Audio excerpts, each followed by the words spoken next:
Hi, fellas. Can you believe it? We have another Star Wars movie coming out, like this coming Friday. Yeah. That snuck up on me, to be honest. Like, it's not like last year where it was like, oh my fetch, a new Star Wars movie. Like, it's... Can you believe it? Mark Hamill's going to be in it, fetch. People were ordering their Harrison tickets Ford. in October. I know, way ahead Yeah, of time. everyone knew when it was coming. Everyone was like super ready for it. This time it was like, oh crap, it's coming out, isn't it? But anyways, last year I wanted to make a video talking about my favorite Star Wars games growing up, like leading up to the release of the movie. And I recorded a bunch of footage for it, and I never made that video. So here we are now. So we're doing it now. Rogue Squadron. We're doing it this year for Rogue One. Just getting you guys into the Star Wars season, Star Wars spirit. We were pretty big Star Wars heads growing oh, up, right? humongous. We made We watched the Star movies Wars. every We made day, Star Wars man. movies. movie. Yeah. We did, too. So We made a Star we Wars love movie, this crap. and then we started remaking that Star That's Wars right. movie. So anyways, our Gosh, favorite we're just Star gonna Wars games. We're just going to talk about our put 'em favorite all Star out Wars games. there, If you yeah. haven't played any of these, you got to try them. And also, we'd like to hear your recommendations so that we can try some Star Wars games this week that we haven't tried. Yes, Tell us to play Because Battlefront. we've played, there's a list of about 15 games here that we have played. We have not played a lot of other stuff. There's so many that we haven't touched yet. So what was your very first Star Wars game? My very first Star Wars game was Super Star Wars for the SNES. And that game, it was really fun because it was Star Wars, but my gosh, it was hard. I don't think we made it past level 4. And we had rented the game back, 1994, 95 maybe.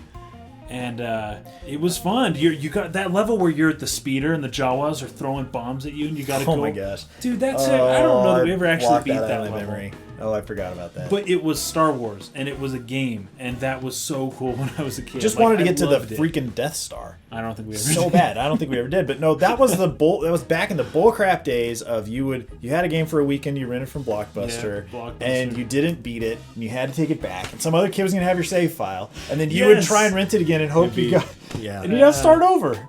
Yeah. Back in the day, man. We'd always sucked. rent a game hoping that we'd get Like, the try and one beat with it our in the last save weekend. file. I Yeah. remember I kept renting Jurassic Park on the NES over and over again, trying to beat that. And just couldn't do it. What about you? What was your first? My very first Star Wars game was Rebel Assault 2, actually, on the Nice. PC. And if any of you out there who've played that game, you know about the infamous like drifting in the sections where you're piloting the ships through all like the tight dodge corners, stuff. or like the speeder bike through the woods. Like if you just let the mouse sit there, the speeder bike will drift into things and kill you. So you have to fight the drift. When you're turning a corner, it's not just you're turning a corner, you're also fighting against drifting too far that way because it'll drift towards that direction. So you have to like just barely, but anyways, you get this really weird feel for it. It's really, really hard, and it's terrible, honestly. It's bad game design to extend the playtime.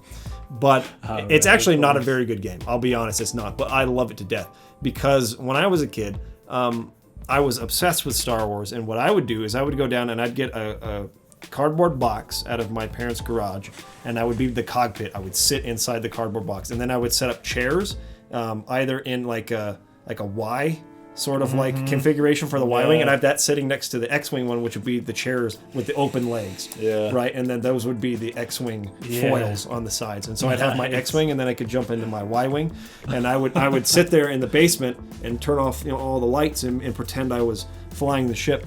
But it wasn't until I played Rebel Assault 2 where I was like, oh, this is way cooler. Like, I don't have to pretend that I'm seeing all this stuff. I can actually like shoot the stuff, and I felt like I was in the cockpit of one of these Star Wars ships, flying and shooting, and the voice acting, while the lines are really cheesy and the story's really dumb, like the actors like really got into it. It actually feels more like Star Wars to me, that game, than the prequel trilogy It's does. weird because you It's watch weird. it and it's almost like this was the Star Wars movie. You know? Yeah, Right. it feels like Yeah. you're in a Star Wars movie, and for that reason, I really like it. It has a special place in my heart, and I'll always love going back and playing it. And now that I know that I didn't know this at the time, you can go into the options and the settings of the game on the title screen and turn off the drift to make those sections easier. Oh my goodness. geez. I spent days trying to like learn exactly the right amount of I should move the mouse around this turn, and I beat the whole game. It's very, very hard to do that,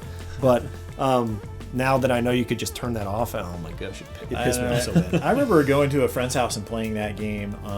He had a PC, he had AOL, So we had the internet. Yep. Internet. We had a Mac at our place, and that game is the game that taught me platform boundaries, basically. Yeah. Like, I couldn't play that game on. I wanted to go home and tell my parents, like, can we get this game? No, they didn't have it for Mac. And I was so pissed. I was so pissed. Yep. So there were some games my parents bought us for one Christmas that they learned we didn't have the right version of Windows. They needed Windows 98 and we had Windows 95, and I saw them in the bag that they were going to take them back. I was like, I want that game so bad, but I wouldn't be able to play it. So I knew it. You know, the next game I played after Super Star Wars was actually Dark Forces, and that game was that like one did work mind-blowing. on the Mac. That one did work on the Mac, luckily. But just the idea, I remember I would play the first level just to get to a specific part where they showed like the new super shock troopers that were being like designed by the Empire, and how you were supposed to like uncover it, and I would just watch that cutscene. It was about 20 seconds long, but I would just see it and I'd be like, oh, this is so cool, and I'd go off and like go in my imaginary world for the next like 2 hours. But that was like my purpose of playing the game. I don't think I ever actually played more than like the first couple levels. That game ran so horribly. Cool. It was first person. It was first person. I think that was we had the our first tiny person window. game that we ever played. But yeah, we had to drop the resolution and interlace it, and then drop all the graphics and everything. And so you're looking at this little thing. It was like playing on a 3DS screen or Game Boy screen, Totally. but you're on a computer. Oh my gosh! But you actually played that online for a while, and that's where I learned that you could customize your lightsaber. And Dark Forces. That was Jedi. Jedi Knight, the first one. I think Okay, first Jedi then Knight. that But was we only had a Dark demo Forces for that 2. game. Dark Forces That's 2, right, yeah. Dark Forces 2, Jedi Knight. I had the demo for Yeah. Dark Forces as well. That must have come with something that we both had, because X-Wing? we had that same thing. Mine came with I X-Wing. don't remember, but yeah, I played the demo for Dark Forces, but I didn't get into that series until Jedi Knight 2, Jedi Outcast, and I to this day fetching love that game. I love the whole story of like Kyle Katarn, like. He was a Jedi, but like he's pissed at like the way that they do things, that their sort of philosophy on life and the Force, and then he kind of loses his ability to use the Force, and then somebody cares about. Anyways, he gets back into using the Force again. He wants to take a shortcut to getting the powers back, and it's actually a really cool story and a really cool character. And I loved it. Was the first. It was the first game I played where I felt like the lightsaber mechanics were done pretty well, like deflecting. Lasers and fighting, cool. like actually fighting, because there was a multiplayer and and there was using the actually Force multiplayer powers. in that. There's multiplayer where you could fight other people at lightsaber battling, and I was blown away by that. It was the first time, like Rebel Assault and like Rogue Squadron, some of these others we'll talk about, X-Wing versus TIE Fighter. That got me to come out of the cardboard box to play a fighter. Be in a Star Wars fighter, but it was Jedi Knight that introduced me to being a Jedi and using the Force and using a lightsaber. I thought that it did it really well. I still think to this day it's a great game, and you can get it on Steam, and I totally recommend it. Yeah.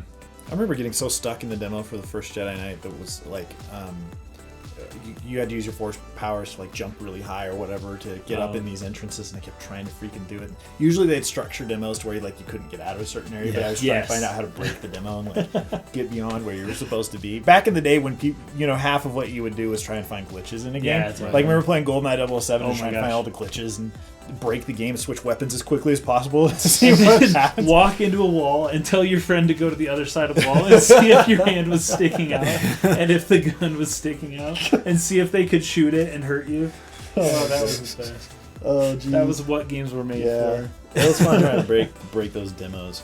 But on that old Mac though, we also had just X-Wing. This was before we got X-Wing versus TIE Fighter. We just had X-Wing. Yeah. And we had to do the same thing. We had to drop the resolution down to get it to run. Yeah. And you couldn't. We had to turn off the stars, which meant you didn't know where you were pointed. I know that. You didn't know which direction you were facing. So you're supposed to fly towards the ship, and you're like, where is it? Fetching it. You don't know where you're looking. You can't like. It made the game way too hard. We did actually get a joystick for that game, though. I remember going to like Best Buy or Incredible Universe or something and getting a joystick to play X-Wing. Yeah, that's where I grew to hate. That's where my hatred of the Y-wing started. It was slow. It was just a bomber. I don't want to just fly a fetching bomber. I just want to be the A-wing, dude. Just the A-wing, because you can go anywhere, like outrun everybody. A-wing is the It's so cool. It is the best. The most mobile ship. Yeah. But the worst part about that X-Wing, though, is when you'd get close to Star Destroyer, but you couldn't find it in time, so it's kind of past you a little bit. So you start following it, but engine walsh. You get into engine It says wash. avoid engine walsh, and your shields start going down because you're like right behind You're like, a Star "What the Destroyer.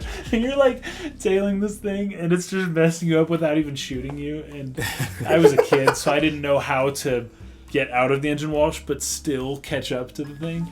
Oh man! Oh my gosh! But the one feature the X-Wing and X-Wing vs TIE Fighter had that I wish like cars had now is the match speed option. Yes. So if you're on cruise control, just match the speed of whatever's in front of you. That's always how you dogfight. Match. Push speed, the match button. Speed. Hit return. Yeah. Hit return. Exactly. And if you could just match speed with things around you, that to this day has still never quite been implemented fully. The sickest part of the X-Wing whole did it game, best. match speed. Match speed, boosh. And no matter where it goes, you're going the same speed. It was a lot of fun being in the cockpit, though. That was really cool, I think especially if you had a joystick. The real difference in what makes X-Wing versus TIE Fighter really appealing versus, say, something like Rogue Squadron was the really technical, like, flight simulator aspects. Because it's like you have all those manage buttons the power. and you can actually, You had to reroute. There's the engines, the weapons. There's a and lot of Yeah, thought get the that shields. goes just into flying That's the thing. true. Yeah, that much was really less cool. actually fighting something versus something more streamlined like Rogue Squadron. And there's nothing wrong with that. Rogue Squadron's great. It has other aspects that are fighting in Rogue Squadron was way more fun. Yeah, way than more fun. fighting Well, yeah, in X-Wing Rogue versus TIE Squadron Fighter. kept you near the action, Exactly. or brought the action to you sometimes. But like in X-Wing versus TIE Fighter, you could fly so far away that you'd realize I've been chasing this guy for so long, and then you turn around and you're like, fetching, everything's back there, and it takes like 10 minutes to get back there. to get back. Oh, that game was so fun. So it has like that aspect of it, like the flight simulator part of it is so fun, but like actually dogfighting is really It's kind a of pain, tough dude. to It takes do. a long time. But and that's where Rogue Really Squadron hard. comes in. Rogue Squadron Yeah. made that really fun. The one thing that I love almost everything about the first Rogue Squadron, but the one thing I didn't like is that it was all on like planets. But you I weren't like think- in space. Yeah, totally. But it was in the sequel that they recreated some of the battles from The the actual movies. battles Yeah. from the And that Battle of Endor, I just to this day, the first time I played that level in Rogue Squadron 2, where you fly up to the Death Star and then you turn around and all those Star Destroyers are behind you and you have that battle, like that is one of the sweetest levels in any game really I've ever played, and I just think it's awesome. It's so much fun. Yeah, Rogue Squadron. I think partly because you're on a planet and it's third person, and they kind of kept the action. They were able to keep it. You couldn't go anywhere. You're on a planet more or less, and that's part of why they were able Orientation was easier. Exactly, and why they would keep the action closer, and you could find enemies easier, and all of that stuff. Well, and that Battle of Endor, they are able to pull that off by having the Death Star here, Star Destroyers here, and a planet. So it's very easy to orient keep. yourself. You're very well oriented. Yeah. That's nice. And Keep your bearings. The Rogue Squadron games, on the heels of GoldenEye 007, were where I think a lot of people developed their hatred of escort missions. Yes. So, Holy crap, the so- escort missions. stuff in that's Rogue just Squadron. chugging along, flying gosh. slow. All the You've gotta envoys. keep You gotta getting fight all the blown up. TIE fighters that are trying to attack it. Especially when it's like, So there's some TIE bombers, that's ATSTs the up here on the worst. ground just shooting at you. Just like kind of stop, wait till I get there. Don't keep There are- going into them. It's like the path that this escort chose. We're going to go through a canyon filled with turrets, Imperial turrets, that are going to be shooting at us. Every corner. Yeah. And then we're just stuck in this, like, basically this, like, canyon road that we have to go on. And it's just filled with Imperial turrets. So the first thing you have to do is go kill all those, then kill the probes, then kill all the ATSTs that are there walking. Then TIE bombers Then all the TIE come. bombers coming Yeah. down. Oh, it's like man. managing all of that. Oh, man, so Yeah, annoying. And that was the Complete bullcrap. thing. Like the first time you beat Rogue Squadron, it's like, hey, bronze on every level. Yep. You're barely getting through. But we went back and we got gold on every level. That's and in where order the to fun get comes gold, in, yeah. you cannot Yeah. allow one single car to be destroyed, and that is Yeah. actually really, Yeah. really hard. Yeah. Because there were people you could accidentally kill too. I think Yeah. maybe that was Rogue Oh, Squadron 2, yeah. but people on the ground. It was funny because you shoot them, They They explode. The people would explode when They you would. shoot them. They would. There's actually a secret level where you get to play as an ATST, and you get to walk around on. I think I don't know where it was. you but there's a shoot the few stormtroopers. villages. Yeah, and you just They kill blow up. all the they people. explode. They combust. Oh, so fun, so fun. But yeah, those games were great. Amazing 1 and 2. replay value in the ranking system. So you go back, try to get gold on the levels, try to become a Supreme Allied Commander. Yes, that Supreme was, Allied Commander. That was like got the to highest get rank. the Naboo Starfighter. Yep, you Yeah, got that's unlock- right. The unlocking the Naboo. ships and having like the Millennium Falcon. what do you call it, like the the hangar where you go around, fill up all the choose your ships. Right, And in the first game, you kind of cycle through them, but I think it was in the second you could run in the hangar towards the ship and like go get in the one you want.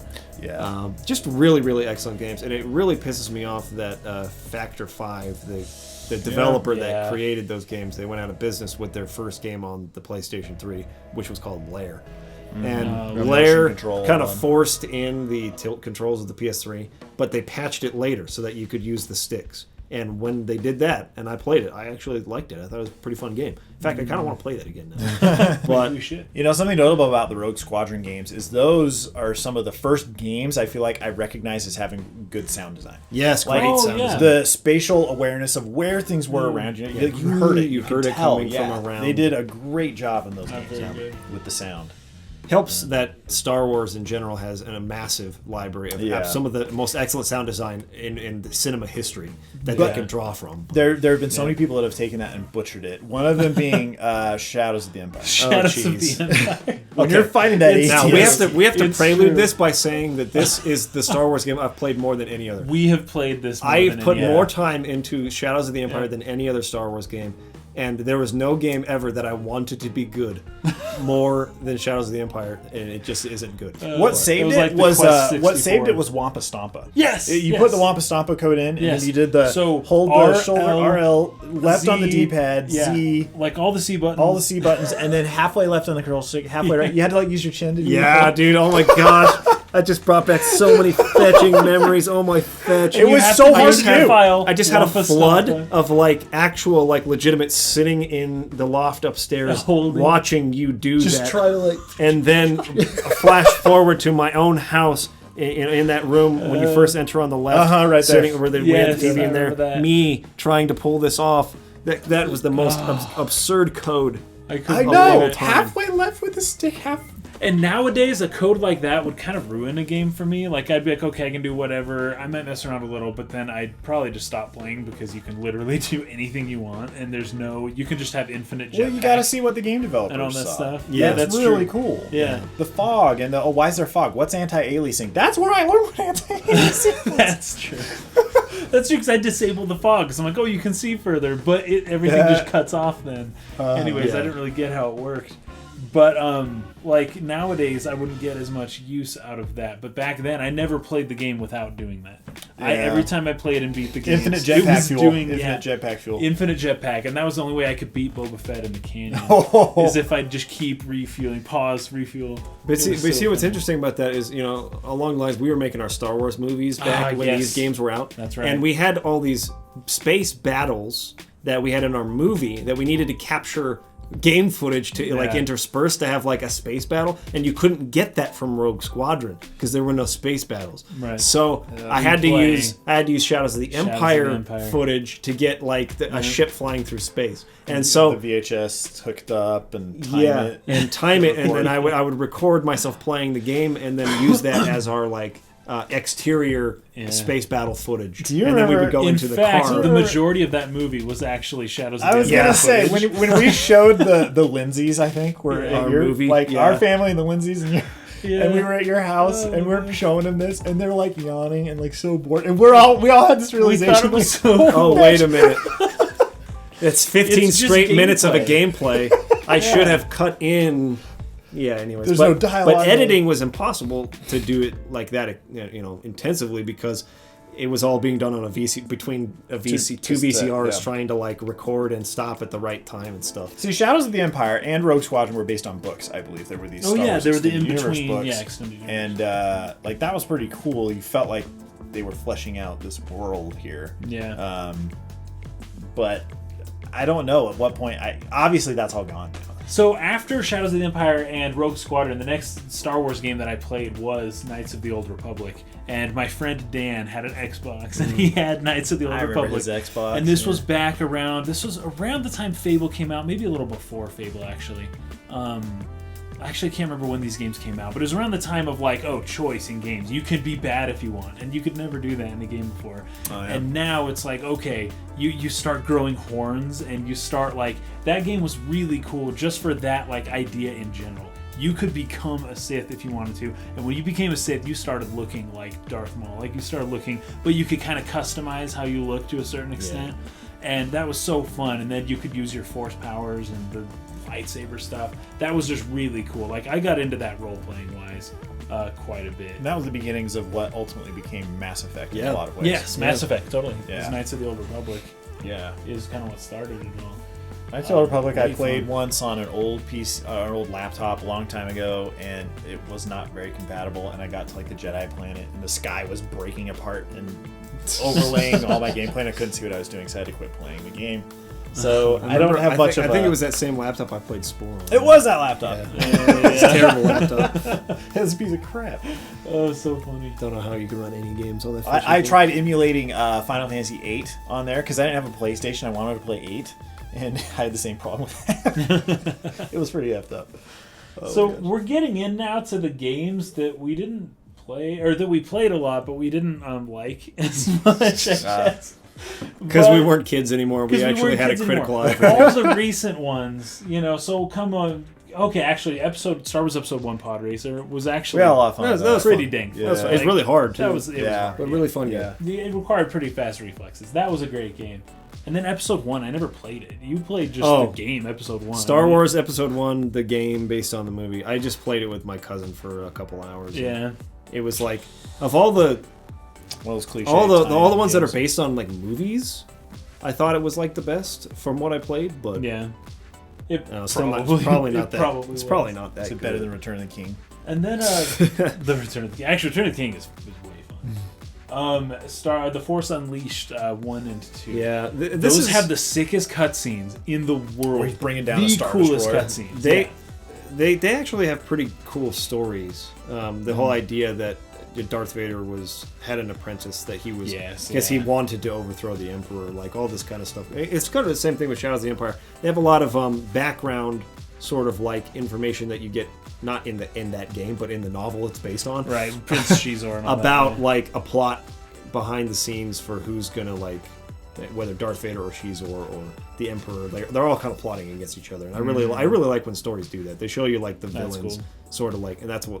Anyways, we're getting off topic. Well, because the Emperor wanted Luke to kill Darth Vader. Yeah. So take his the place. Emperor could have Luke as his new. So he was plotting against Vader the whole time. It's all the plotting. Really cool. So the Force Unleashed has cool story content in that kind of way, but it's the first time where I realized, initially you see really powerful Force users and you think that's sick, like wow, like he's super powerful. You can like blow the fetch out of it and kill all these guys. Right. But I think thematically within the world of Star Wars and the stories of the movies, that it just doesn't. It's not compatible. You need to have limits. No. You need to have Yeah. limits big time and weaknesses. No. And I think that's on top of mechanically not being super great. And it's too easy because he's too powerful. Right. But on top of that, I think just like keeping the Force as something that can't just be used to blow away your opposition and do whatever you want. There was Doesn't really work. This was where I first learned about. I'm pretty sure I first learned about Blur Studios because yes. they did a lot of the little Cutscenes. cutscenes for the game, and Which they were are like so mind well blowing. done, yeah. But he in those cutscenes he's using powers where he like blows up, disintegrates stormtroopers. Like they disintegrate into ash. It's like you've never seen that crap in Star Wars before. And what it did was it made nobody else in the whole Star Wars universe look very cool or powerful anymore. It was like, what? Darth Vader's supposed to be the best. He doesn't do anything. He just like kind of does this and Chokes people. chokes people. Or you can use a lightsaber or throw stuff. He But- like picks up some objects in a room and throws them at Luke. yeah, it wasn't It's like it diminishes Yeah. what the Force Yeah. was in the movies in a Yeah, big way, totally. Yeah, and that's so- why I don't really like the Force Unleashed. Really. glad to see that stuff is not canon. Got to bring up another thing that's totally not canon anymore or ever. Lego Star Wars, which I actually played on the DS. Oh really? Yeah, I didn't know they had it on DS. Huh? I'm That pretty makes sure sense. they That did. that totally makes sense. Yeah, in fact, like, and it follows the prequels. At least the one I did followed the prequels. There's more like Episode 5, I'm pretty sure, mostly. But that game is actually really fun because I love the Lego games because they're silly. They're pretty funny. like hilarious. They just kind of the like cutscenes and the way people act, and when they get surprised and they throw their Lego arms up in the air, it just looks so funny. Lego Like games if those games weren't funny, they would be awful. They wouldn't games. be good because no, they wouldn't be fun. there's really no stakes. They're really in a lot of ways catered to like inexperienced like gamers. So you could just collect the pieces and hit the things and collect more pieces and hit another thing and collect more pieces. But it's They're fun. freaking I like funny, Lego though. Star Wars. They're hilarious. And then rounding it out, I guess, with this recent Battlefront, which I played that with my brother. My brother exists. has it. Yeah. And I actually for what it like is, games like that. for what it is, it's fun when you go to someone's house and sit down and play For with a them little for an while. hour or two. Yeah. And then you've seen just about all there is to see. Right. In my opinion. Unless, I actually unless you're really way liked into like the mastery portion of games and just like getting better and killing everyone. And I played it online for one match. I'm not really an online first-person shooter guy, anyways. But what I really liked was the mode in it where you can play as the hero characters fighting each other locally. Oh yeah. So it's like a split screen, right? And That's cool. so like I was Luke and Steve was Darth Vader or the Emperor or whatever, and we would fight each other. I thought that was a lot of fun. Again, it was fun for an hour. I don't know how fun it would be to play that for hours and hours and hours. But see, I'm the kind of person. I actually played Call of Duty quite a bit when 4 came out and World at War. I played those quite a bit, and I got a kick out of going online and just constantly match after match, or getting fetched sometimes. But it was way fun, and so Battlefront seems to kind of do a lot of what like Battlefield was doing. In the and it just seemed with a Star Wars setting, it just seemed really really cool, and I played it for a little while, and it is very similar to like all the Battlefront games. And it's fun. I'd love to play it more, but I don't think I'm gonna buy it. If I was 12 years old right now, that would probably be exactly the that top would on be my the game. list. it'd be the game. I would be so if we were pumped 12. for that. And then 10 years later, we'd be making a video about how great Battlefront was. And how even though it wasn't that good, we just wanted to like it so bad. Just like Shadows of the Empire. Oh my Oh, gosh. man. Anyways, I think those are the Star Wars games we played growing up. Yeah, that's what we played. That's a complete list of all of the ones we played growing up. What Star Wars games do you guys play? Yeah. What would you recommend that we tried this week leading up to the release of Rogue One? And give some of these a shot too if you have a chance, and let us know what you think of them. Because we played these as kids. We didn't have a critical eye. We wanted them to be really good, so we loved them. But most of them are probably pretty bad. Most of them probably are. Let us know what your opinions are. A lot of these are on Good Old Games, I think. Yeah, you can get them on Good Old Games. Fortunately, they're not lost to the ages. Yeah, which I thought they totally would have been. But yeah, even the bust them crappiest out, old man. Star Wars Give them a game is try. not gonna die. See how much you like them if you haven't played them. If you have played them, did you have similar experience? Did you try to shoot somebody through the wall? They stick their hand out. You try to shoot their hand and see if you can kill them. Did you do the Wampa Stompa code on The Wampas? Any Shadows of of you the who Empire? played Shadows of the Empire and didn't do Wampa Stompa, You guys missed out. You guys missed out. You go back and play the game and do what Landon described. Fetch? We ran out of space again. You guys are beasts. See you later. Peace. Our camera turned off. Bye. Should we have just ended that way? I think so.